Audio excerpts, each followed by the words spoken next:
All right, howdy everybody. Good to see you. Really excited to get our first group 15 reps, I believe it was the other night, as a unit. Got plenty of things to work through.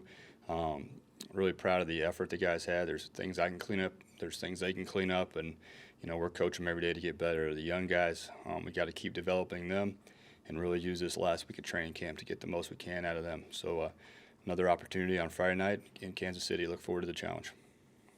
Clint, what have you seen from KJ Osborne as he kind of plays more of these different roles with Adam and Justin this time? Yeah, I think KJ's had a solid camp. He's still improving, and he can still get a whole lot better. He's had his days where he's been great. He's had his days where he's, hasn't been as good. But I think Coach McCardle has worked really hard with him, and I've seen his game take another step this training camp.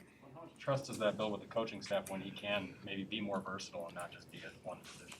Yeah, we have a lot of trust in him. He can play multiple positions. He's a very intelligent player. He's smart, and it matters to him. The details matter to him, and with a player at wide receiver, they have to, because you got to play so many spots. So I'm pleased with his his work habits. Probably wasn't the game that Mond or Browning were hoping for. What do you need to see out of them on Friday? Certainly got to start faster. As the backup, every time you come into the game, you're not going to really be in a rhythm. So you got to find a way to get yourself going earlier. Want to be better with our timing, getting the ball out. Not hanging around the pocket. We got to be better with timing overall. Is that, I guess, number two job, whoever will be active behind Kirk during games, is that kind of a wide open competition at this point? That's up to Coach Zimmer. We're just trying to make Jake and make all the guys that are playing behind Kirk better, including Nate Stanley. So there's a lot of competition. I know Nate hasn't been getting to practice as much, but we have to have every one of those guys ready to play the number 2 spot at any time. In your experience, Clint, that getting younger guys, especially to play faster, is that something that can really be taught, or they just have to sort of figure out what that means in a game setting? Could you clarify a little bit more? Yeah, you can tell them over and over and over again, but maybe that doesn't quite click for a younger player until the light bulb maybe goes on in a game setting. Yeah, no, that's a great point. I think they can look great in practice, and then here comes live bullets, and it's a different person. But I think it's just reps. It's cumulative reps. Really help these guys, and they're going to have success and they're going to have failures, and they got to learn from both. Jake comes to mind. Jake Browning. He's had some really good practices. Okay, he's got to be better in the games, but just because hasn't been successful in the game doesn't mean we don't think he can be where we see him. Performing at his best in practice. So we just got to keep coaching him, keep letting him get better, and let experience be his guide. What's it like to have a veteran presence like Amir Abdullah in the running back room, and then also the versatility he gives you with being able to do so many things? Yeah, can't say enough good things about Amir this offseason. 2 games in a row, we've lost some halfbacks early, and he's come in. There's been no drop-off in production. Plus, he's making a lot of explosive plays, both in practice and in the game for us. So I really, really like him, like the way he's competing. He can get a whole lot better, and he knows it. We're trying to fix the issues. But as far as a team guy that'll lay it down for his teammates, that's the kind of guy you want in your foxhole. Clint, with that first run through with the first string offensive line on Friday night, how did you feel those guys did? Yeah. I thought there was some good pockets early. How they did well in the run game. We gave up a sack, which we got to be better there. But overall, I thought our offensive line protection has been excellent this camp.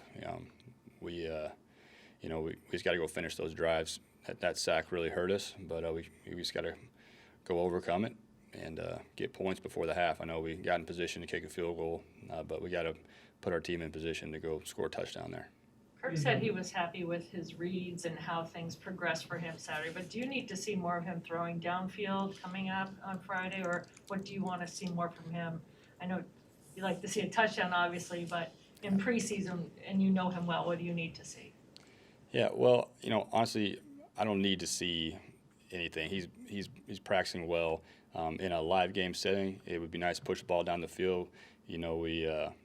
And that's on me. That's on some play calls. But we had a chance early in the game, and they took it away and he chucked it down to Alexander Madison. So I just want him to be a great decision maker. I don't want him to force anything. Just want to keep pushing him hard in practice. Do you anticipate Kirk getting any snaps in Friday night's game?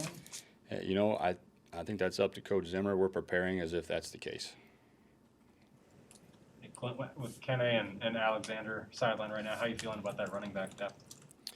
Well, it's definitely taking a hit, but it's giving guys opportunities. It's giving Amir a great opportunity. It's giving AJ, an excellent opportunity to get on film. So that's how the league goes. All positions goes. You got to be ready to go step up when your name is called. Unfortunately, it's happened a couple times early in games, but those guys have responded. And I think it just speaks to Kennedy Polamalu. He's got every guy on that roster coached up and ready to roll. CJ Ham went out there and played running back. He can protect. He can play running back. He can play fullback. And a huge part of that, obviously, is CJ being a stud mentally, but his coach has all those guys ready to roll. Do you hope to have either or both of those injured guys back at any point soon? I'll let Shug talk about that. Eventually, definitely the timetable, but I'll leave it up to Shug and Coach Zim. Clint, what does Zach Davidson need to do to potentially get that third tight end spot? And it seems like, he's dropped some catchable balls of late. Yeah, Zach has got another opportunity Friday night to go show us what he can do. I think Zach's a guy that's made improvements over this camp. He's got to show up in the game, though. Clint, as you're assessing yourself as a play caller in these first few times through it, how much does it change when you don't have Dalvin Cook, Justin Jefferson to just say, hey, we need a play here, let's lean on one of those guys? Yeah, it's been a great challenge. Can certainly do better in a lot of aspects, and just gives you a greater appreciation all the time for those studs that we have. But as a coach and all the position coaches, we got to keep developing the young guys because the season is a war of attrition and these things happen. So we got to get the next guy ready to play, and that's our challenge right now, especially, which is an exciting challenge to work with these young players. When's the last time you saw a non-quarterback wearing a red jersey? Oh man, it's just good to see him out there catching any football, whatever color the jersey was. Good to have JJ back at practice. Definitely opens a whole lot of things up, and his energy is so great, so positive, hard worker. So really good to have him back at practice.